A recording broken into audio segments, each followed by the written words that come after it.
Good evening. Today is 12th January 2017, and I now also spend in long spend my long time in my university.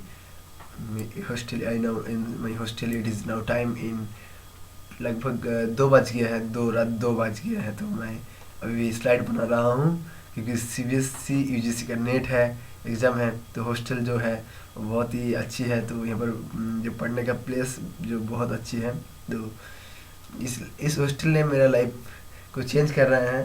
तो इस जो भी सीखा हूँ मैं इस यूनिवर्सिटी से, मैं बहुत कुछ सीखने की कोशिश कर रहा हूँ। एंड मैं भी देने की कोशिश कर रहा हूँ आपको कुछ भी अगर। तो तो यूनिवर्सिटी को मैं थैंक यू बोलना चाहता हूँ क्योंकि ये बहुत बड़ी प्लेटफॉर्म है, और मैं कभी भी नहीं सोचा था कि मैं इस तरह आ पाऊँगा। तो आप मुझे कुछ करना है, तो आपको भी कुछ करना है। तो मैं कुछ शेयर करूँगा, इस जो जो डॉक्यूमेंट्स मैं दिखाऊँगा यूजीसी नेट का। तो मैं चाहता हूँ कि आपको भी हेल्प हो सके। तो मैं स्टार्ट कर रहा हूँ। ओके। तो my hostel name is Khudiram Bose छात्रावास। तो it is one of the famous name because the freedom fighter of the India's freedom fighter, mainly Khudiram Bose, he is the only important person from the East Midnapur district. Okay, so she belongs to here, and she also contributed to the India's freedom movement. So it is important for the significance of this name. Okay, so let's start our discussion, not to delay. Okay, let's start. Okay. So CBSE UGC NET 2014 paper 1 solution December. Okay, let's start now. देखिए CSS stands for क्या है। देखिए CSS का क्या हम इसको कहते हैं। देखिए cascading style sheets, collecting style sheets, comparative style sheets, okay, and comprehensive style sheets. क्या कहते हैं आप बताइए। CSS stands for cascading style sheets. Okay, answer होगा ए, कैस्केडिंग स्टाइल शीट्स। देखिए सेकंड क्या है, MOOC। MOOC स्टैंड्स फॉर, इसको ये स्टैंड क्या क्या है। देखिए MOOC stands for media online open source, Massachusetts open online course, massive open online course, और माइरेंट ओपन ऑनलाइन कोर्स। तो क्या आंसर होगा, आंसर होगा massive open online course. Okay, तो MOOC stands for massive open online course. Okay, तो अब देखिए CSS स्टैंड्स फॉर क्या है। देखिए कैस्केडिंग स्टाइल शीट्स। देखिए कलेक्टिंग स्टाइल शीट्स तो नहीं होगा, कॉम्प्रिहेंसिव भी नहीं होगा, एंड कंपैरेटिव भी नहीं होगा। ओके, तो देखिए ये आंसर होगा कलेक्टिव स्टाइल शीट्स। एंड देखिए तो MOOC stands for massive open online course. देखिए जो बहुत बड़ी जो ऑनलाइन जो कोर्स है तो वो है मैसिव। तो मीडिया भी नहीं है, मैसेच्यूएट्स भी नहीं है, एंड माइरेंट भी नहीं है। ओके, तो आंसर होगा C. Okay, binary equivalent of decimal number 35 is क्या है बताइए। देखिए बाइनरी का जो इक्विवेलेंट है ऑफ डेसिमल का, इक्विवेलेंट ऑफ डेसिमल नंबर जो है 35, जो उसको हमने क्या है इसका मेन आंसर। देखिए answer is 1100011, that means answer is A. Okay, तो यहाँ पर आंसर देखिए, इसको हमने कैलकुलेट करने के बाद वो हम इस आंसर को हम पाते हैं। तो देखिए 1000011। ओके, तो नेक्स्ट देखिए GF, JPG, BMP, PNG are used as extensions for files which stores. तो कहाँ पर हमने extension of store file for files which store कहाँ पर रहते हैं बताइए। वो ऑडियो डेटा में रहते हैं, वीडियो डेटा में, टेक्स्ट डेटा और इमेज डेटा। ये होगा इमेज डेटा में। ओके, कोई भी हम इमेज को हमने अगर सेव करते तो JPG फाइल में, और पीएनजी फाइल में, तो हमने उसको वो डॉट करके हमने उसको सेव करते। तो इस यहाँ पर यही कह रहा है कि GPJ, GJF, GIF, JPJ and BMP, PNG are used as extensions for file which stores image data. Okay, 5 देखिए, symbols, sorry, symbols AF are used in which are one of the following। देखिए symbol AF जो है उसको हमने क्या पर use करते हैं, बताइए। देखिए बाइनरी नंबर सिस्टम में हम यूज करते हैं, और डेसिमल नंबर सिस्टम में हम यूज करते हैं, और हेक्साडेसिमल नंबर में, और ऑक्टल नंबर सिस्टम। देखिए आंसर क्या होगा, देखिए हेक्साडेसिमल नंबर सिस्टम, आंसर होगा hexa, symbol of A, hexadecimal number system. देखिए सीएफ में हम यूज करते हैं। ओके, तो नेक्स्ट देखिए, तो which one of the following is not a speech in search engine. कौन जो है which one of the following जो सर्च इंजन नहीं है, क्या है। देखिए जो गूगल है, क्या क्रोम है, क्या याहो है, क्या बिंग है, तो आंसर होगा क्रोम। देखिए which one of the following is not a search engine, क्या है, क्रोम। ओके, सर्च इंजन नहीं है वो। ओके, तो in terms of total CO2 emission, देखिए टोटल जो CO2 इमिशन होते हैं फ्रॉम ए कंट्री, कोई भी कंट्री से, आइडेंटिफाई द करेक्ट सीक्वेंस। देखिए पहले क्या यूएसए, क्या चाइना, उसके बाद क्या इंडिया, इसके बाद रसिया, नहीं, आंसर होगा चाइना पहले, उसके बाद यूएसए, उसके बाद इंडिया एंड उसके बाद रसिया CO2 इमिशन करते हैं। ओके, तो इसके बाद देखिए बी होगा आंसर। देखिए match list 1 and list 2 and identify the correct code. देखिए वर्ल्ड हेल्थ डे जो है वो कब मनाया जाता है। देखिए जो वर्ल्ड हेल्थ डे उसको हम मनाते हैं 7 अप्रैल को। ओके, देखिए इसका आंसर क्या दिया है ना, बी। ये देखिए, आप अगर कोई भी अगर एक अगर समझ गया तो आप आंसर कर सकते हैं। वर्ल्ड एड्स डे कब मनाते हैं, जो आंसर है देखिए यहाँ पर आंसर दिया है बी। देखिए ए का साथ मिलता है क्या ना, 4। ए का जो वर्ल्ड हेल्थ डे वो 7 अप्रैल है। उसके बाद देखिए वर्ल्ड पॉपुलेशन डे 11 जुलाई में होता है। ओके, उसके बाद वर्ल्ड ओजोन डे जो है, जो उसको हमने क्या ना 16 सितंबर में, 16 सितंबर में हम उसको मनाते हैं। वर्ल्ड एड्स डे 1 दिसंबर में। ओके, तो इस तरह हमने मैच कर सकते हैं। तो उसके बाद देखिए which of the anthropogenic activity accounts, देखिए कौन सी एंथ्रोपोजेनिक एक्टिविटी जो है accounts for more than 2/3 of the global water consumption. देखिए which of the anthropogenic activities, कौन सी एंथ्रोपोजेनिक एक्टिविटी अकाउंट करते हैं more than 2/3 global water consumption को। देखिए कौन सी एंथ्रोपोजेनिक एक्टिविटी अकाउंट्स करते हैं हम, क्या ना more than 2/3 global water consumption के बारे में। देखिए जो कंजम्पशन करते हैं 2/3 एंथ्रोपोजेनिक एक्टिविटी के बारे में, एंथ्रोपोजेनिक एक्टिविटी के माध्यम से वो एग्रीकल्चर सेक्टर में हमने वो कंजम्पशन कर लेते हैं। देखिए one of the anthropogenic sources of gaseous pollutants, chlorofluorocarbons. देखिए one of the anthropogenic source जो है,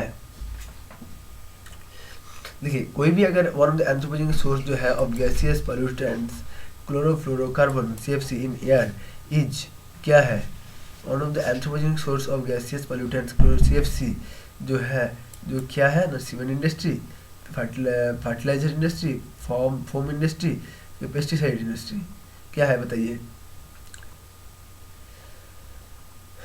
देखिए यहाँ पर देखिए फोम इंडस्ट्री दिया है। ओके, तो आंसर होगा सी।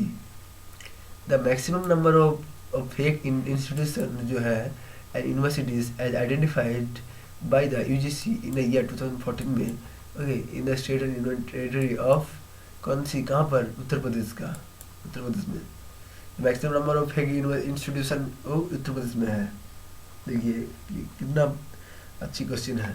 ओके, तो which one of the following institutions are empowered to confer of great degrees under the UGC Act 1956? Empowered to confer of great degree under the UGC Act 1956। कौन सी institution जो empire करते हैं great degrees देते हैं under the UGC act में?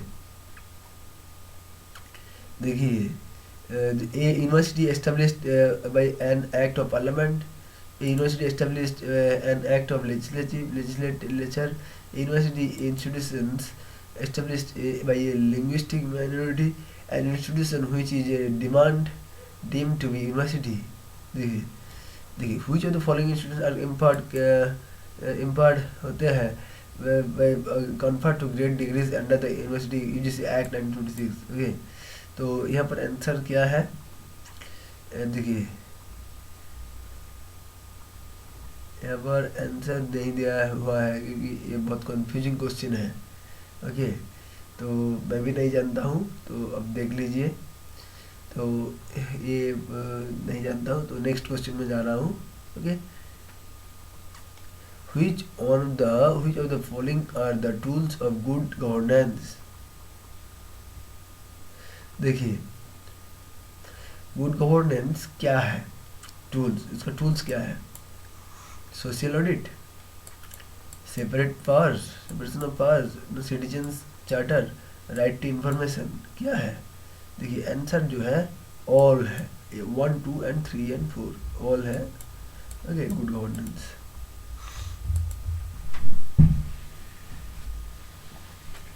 Next देखिए, the cyclone Hudhud hit the coast of which state? कहाँ पर हिट करते हैं? आंसर है आंध्र प्रदेश में हुदहुद अटैक करते हैं। ओके, 15 देखिए, which of the following is not a renewable natural resource? कौन जो नेचुरल रिन्यूएबल रिसोर्स नहीं है? देखिए यहाँ पर क्वेश्चन देखिए, which of the following is not a renewable natural resource? देखिए देखिए वो जो कौन सी जो है जो नेचुरल रिसोर्स नहीं है? देखिए which of the following is not a renewable natural resources? Answer होगा डी। देखिए क्या आंसर है? D. which of the following is not a renewable natural resource? Okay, answer होगा सॉल्ट। देखिए क्लीन एयर तो रिन्यूएबल रिसोर्स है, fresh water भी है एंड फर्टाइल सॉइल भी है, लेकिन सॉल्ट जो है वो रिन्यूएबल रिसोर्स नहीं है। देखिए तो right to privacy as a fundamental right is implied in, आप देखिए right to privacy as a fundamental right. देखिए प्राइवेसी जो है फंडामेंटल राइट है, इम्प्लाइड इन कहाँ पर इम्प्लाइड होता है? देखिए right to freedom, right to life and personal liberty, right to equality, right against explanation, क्या है आंसर बताइए? देखिए राइट टू प्राइवेसी और फंडामेंटल राइट जो है ये तो नहीं होगा freedom.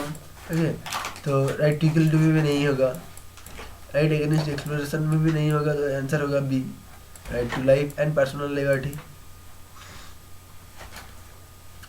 Which of the following organization deals with the capacity building programs और educational program प्लानिंग में? देखिए कौन सी ऑर्गेनाइजेशन डील करते हैं कैपेसिटी बिल्डिंग प्रोग्राम के साथ और एजुकेशन प्लानिंग में? देखिए एनसीईआरटी, यूजीसी, क्या नैक, नुएफा। देखिए कौन सी ऑर्गेनाइजेशन जो डील्स करते हैं कैपेसिटी बिल्डिंग प्रोग्राम्स के साथ एजुकेशन प्लानिंग में? वो होगा नुएफा। ओके, तो इसके बाद देखिए which of the following powers the president has relation to Lok Sabha, relation to Lok Sabha. देखिए कौन सी पावर्स जो होते हैं जो प्रेसिडेंट का लोकसभा में? देखिए समनिंग और adjournment sine die and prorogation and dissolution. देखिए सिलेक्ट द करेक्ट आंसर, आपको करेक्ट आंसर कोर्स के उत्तर आप बोलना चाहिए।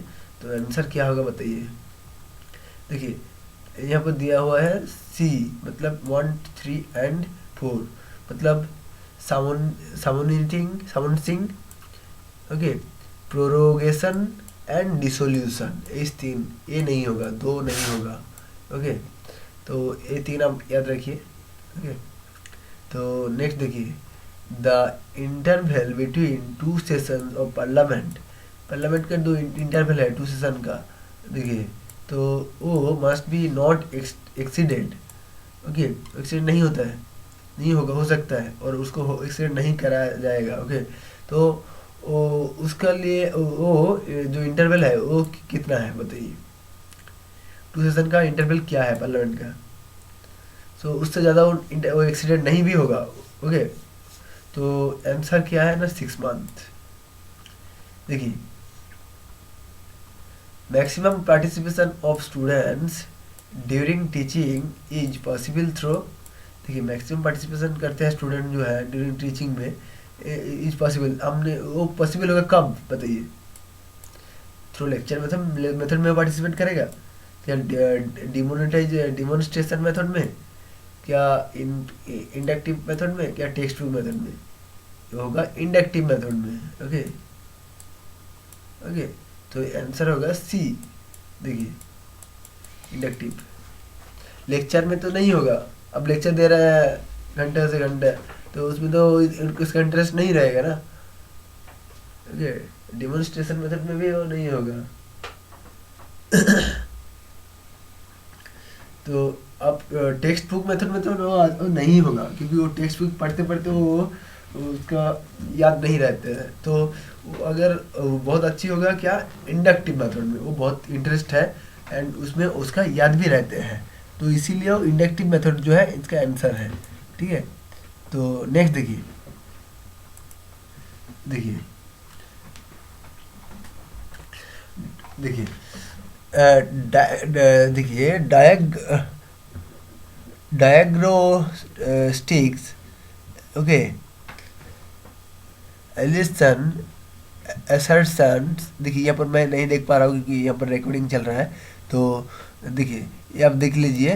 तो स्टूडेंट्स ये क्या है, तो students performance at the beginning of instruction, जो स्टूडेंट्स है वो परफॉर्मेंस करते हैं at the beginnings of institution, देखिए उसके बाद देखिए learning progress and failures during institution, देखिए डिग्रीज अचीवमेंट्स, देखिए degrees achievements institution at the end, उसके बाद देखिए causes remedies of persistent learning problems during institutions. तो आंसर क्या होगा, देखिए डायग्नोस्टिक जो अलेसन जो है वो कब होते हैं बताइए, वो होते हैं कॉजेस एंड रेमेडीज में होते हैं, ठीक है। तो causes and remedies and persistent learning में वो होते हैं ड्यूरिंग इंस्टीट्यूशन में, ओके। नेक्स्ट देखिए, इंस्ट्रक्शनल जो एड्स है उसको यूज होते हैं यूज्ड बाय द टीचर, देखिए इंस्ट्रक्शन को यूज करते हैं टीचर्स के माध्यम से, ओके। तो use by teacher to glorify the class, attract the students, okay, and clarify the concept, ensure discipline, क्या होगा आंसर बताइए, क्लैरिफाई द कंसेप्ट। इंस्टीट्यूशन जो एड्स है ये यूज होते हैं, टीचर यूज करते हैं to glorify, to clarify the concept को, ओके।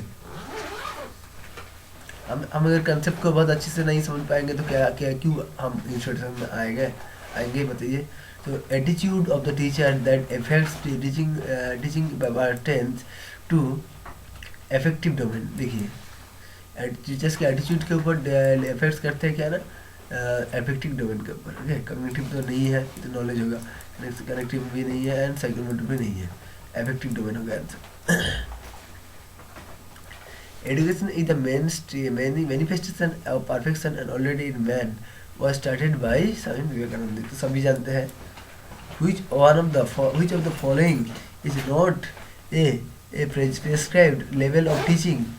कौन कौन और टीच देखिए कौन सी फॉलोइंग जो है नहीं है, which of the following is not a prescribed level of teaching, जो prescribed level of teaching जो नहीं है, which of the following is not a prescribed level of teaching, देखिए तो क्या होगा आंसर बताइए। मेमोरी,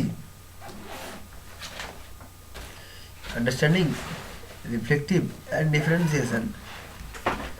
डिफरेंशिएशन क्या होगा answer. Which of the following is not a prescribed level of teaching? Differentiation होगा आंसर, तो डी होगा answer. Which of the following is not a prescribed level of teaching? तो आंसर होगा differentiation. Which of the following is not a prescribed level of teaching? देखिए कौन सी जो नहीं है prescribed level of teaching, differentiation. Okay, the core elements, okay, the core elements of dissertation are introduction। देखिए core elements of dissertation का क्या है। Introduction, data collection, data analysis, conclusion and recommendation, A हो गया। एंड बी हो गया देखिए executive and summary, literature review, data gathered, okay, conclusion, bibliography, reference plan, research data analysis, references, introduction, literature review, research methodology, results, discussion। so I think A होगा, D हो सकता है I think। introduction, literature review, research methodology, देखिए तो core elements of dissertation का, okay, research methodology होना चाहिए, result and discussion होना चाहिए, और A हो सकता है। Introduction, data collection, data analysis का नहीं, ये भी नहीं हो सकता है। ओके, तो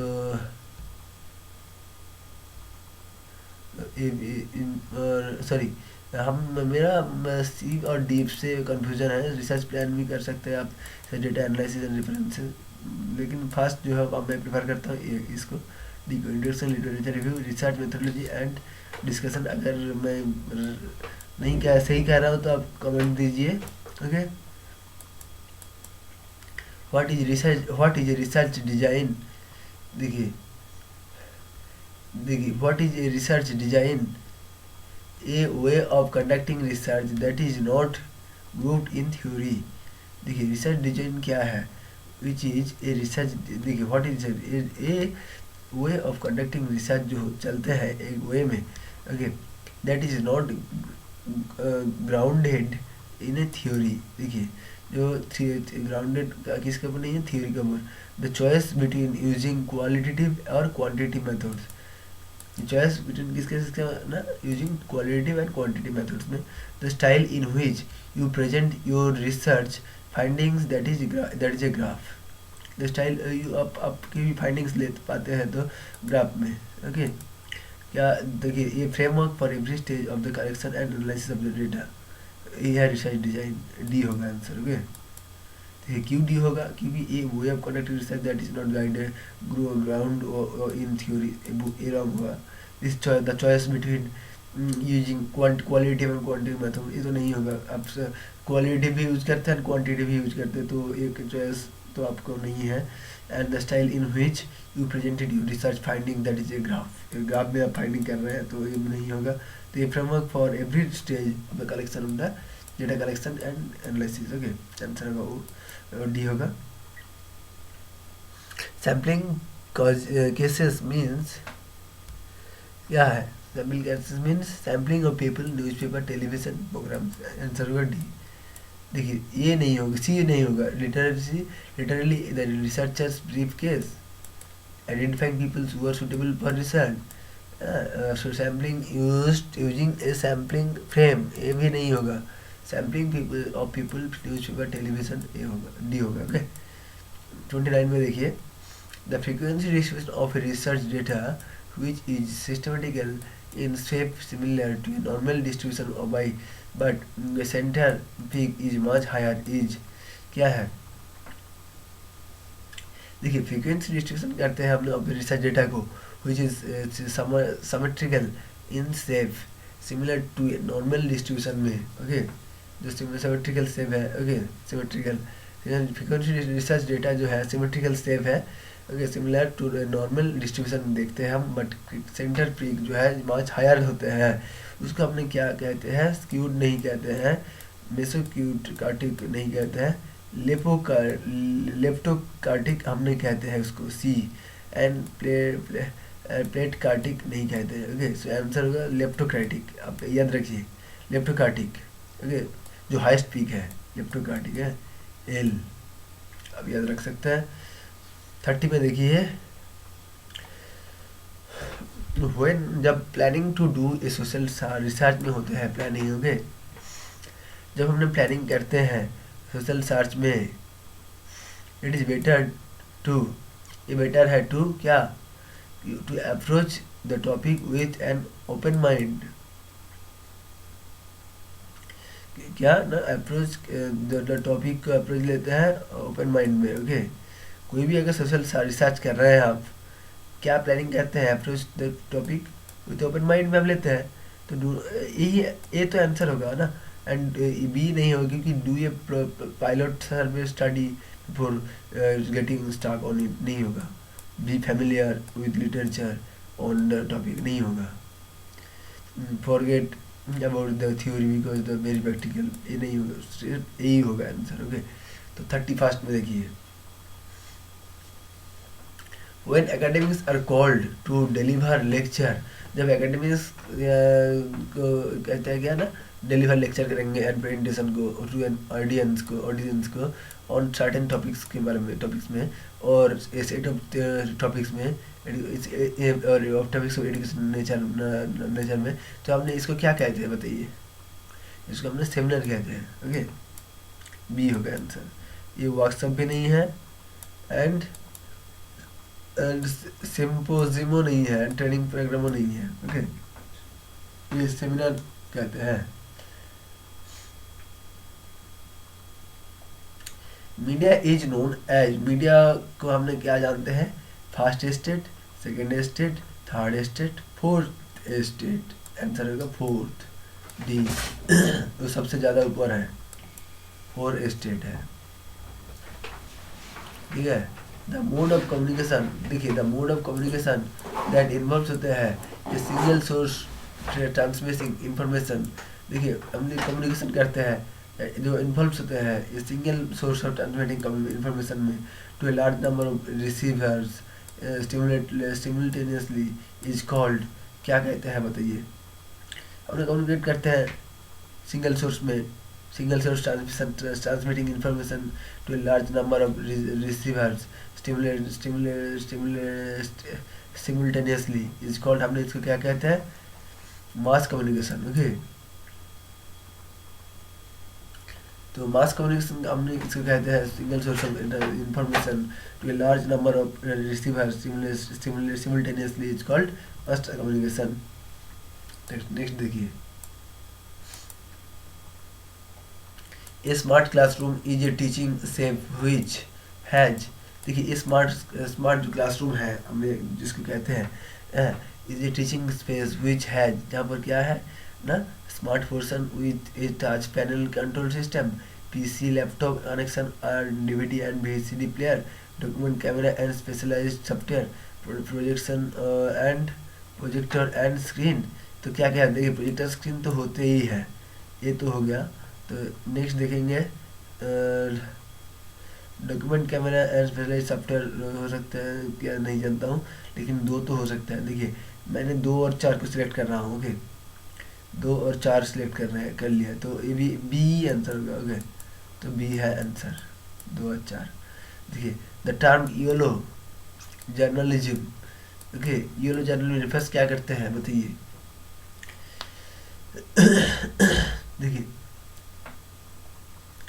यूरो जर्नलिज्म रेफर्स करते हैं सीजनल न्यूज को, टेररिज्म एंड वायलेंस के. Okay, and sensitisation, sensationalisation and exaggeration to attract readers and viewers, and sensational news about arts and culture, sensational news for prints and newspaper.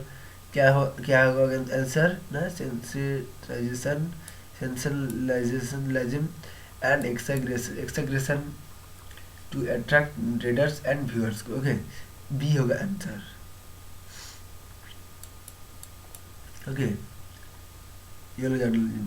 तो sensitization journalism and exaggeration to attract readers, जो attract readers को attract कर सकते हैं. ठीक है, ये ओ yellow journalism है. ठीक है. 36 में देखिए, in the classroom the teacher sends the message, teachers message पढ़ाते हैं. ओके, मैसेज देते हैं. ओके, इधर एज वर्ड्स में और इमेजेस में. द स्टूडेंट्स आर रियली, क्या वो क्या हो सकता है? वो डिकोडर्स है, इनकोडर्स तो नहीं है. वो डिकोडर्स देते हैं स्टूडेंट को. जो स्टूडेंट जो क्या है, जो डिकोडर्स है.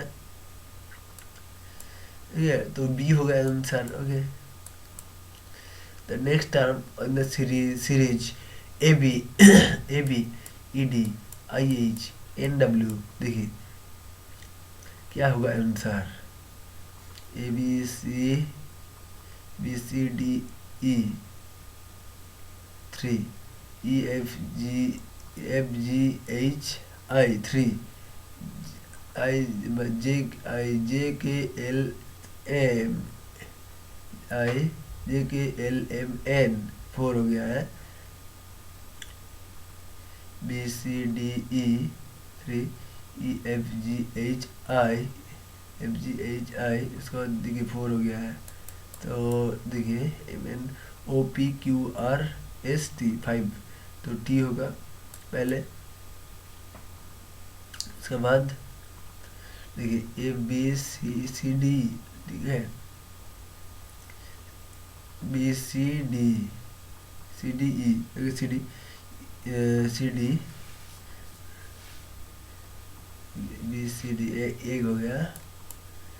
D E F I G H E F G H. Okay, 3 I J K L M. देखिए 3 M N O P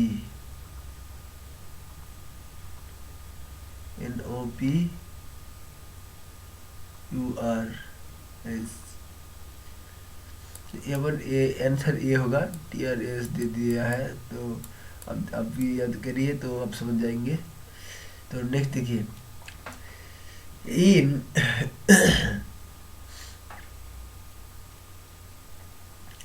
in streamers is coded as UVTGA LDQR, then knowledge will be क्या होगा? क्या देखिए, streamer का जो अगर code होगा तो UVTGA LDQR. तो इसको क्या कहते हैं हम? देखिए नॉलेज को हमने क्या कहते हैं ना? MP. देखिए देखिए एस टी यू. ओके, तो यू तो के जो है देखिए एल एम पहले आ गया है, दोनों में है. इसका देखिए Q R S T U भी. देखिए यू एक के बाद इसका देखिए एम एन ओ पी. देखिए पी आ गया है. तो यही होगा आंसर बी. ठीक है, तो इस तरफ आपको देखना पड़ेगा. ए इज ब्रदर ऑफ बी. देखिए ए जो है वो किसका ब्रदर है? बी का. ओके, नेक्स्ट देखिए, and B is the brother of C. B जो है ब्रदर ऑफ C का. And C the husband of D, C जो है, जो डी का हस्बैंड है, E the father of A, E जो है father of A, D is related to E, D और ई का रिलेशन क्या है, डॉटर इन लॉ। देखिए डॉटर इन लॉ, ओके, तो आंसर बहुत इजी होगा। देखिए डॉटर तो नहीं होगा, सिस्टर इन लॉ भी नहीं होगा, सिस्टर भी नहीं होगा, ओके, डॉटर इन लॉ होगा। नेक्स्ट देखिए, the numbers are in the रेशन 3:5 if 9 subtracted from the numbers ratio become 12:23, the numbers are क्या होगा बताइए। देखिए नंबर जो है 3:5 है, if 9 is subtracted then the numbers क्या होगा, रेशियो बिकम 2:23 होगा, द नंबर्स आर क्या होगा बताइए। देखिए यहाँ पर आंसर है 33:55, देखिए 33 and 55 आंसर। नेक्स्ट देखिए, नेक्स्ट है the mean of the ages of father, mean जो है एजेस ऑफ द फादर का and his son is 27 years. After 18 years, father will be twice of the as old as his son. देखिए mean edges क्या है father का, father and his सन का 27 years है। After 18 years के बाद father will be twice and age old age his son, their present age क्या है बताइए 42, okay.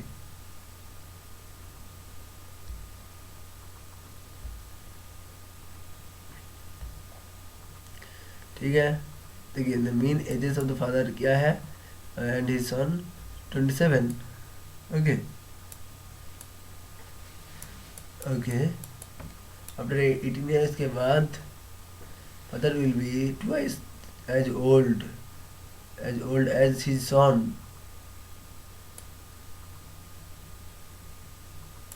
Okay. So the present ages are 42 12, okay, तो ए होगा आंसर।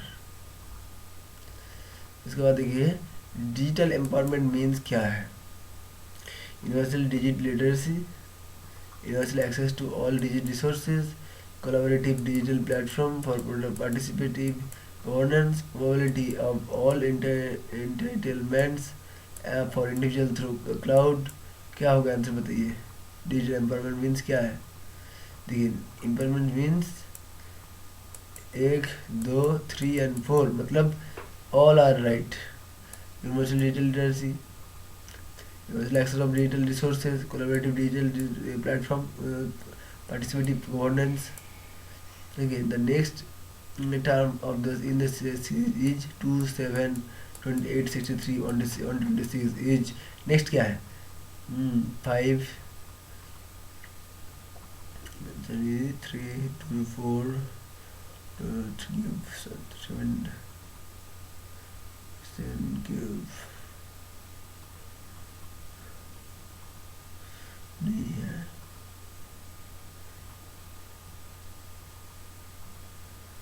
तो आंसर देखिए क्या है 215 है। तो ये आपको बहुत अच्छे से करना है।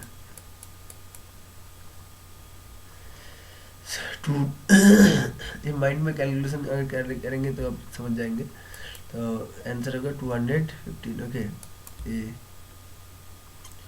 नेक्स्ट कंप्रिहेंशन के बारे में हमने नेक्स्ट डिस्कस करेंगे, ओके। 43 क्वेश्चन हो गया है, तो इसके बाद नेक्स्ट जो कंप्रिहेंशन है उसके बारे में हम डिस्कस करेंगे, ठीक है। तो नेक्स्ट स्लाइड में हमने डिस्कस कर लेंगे। Thank you for listening.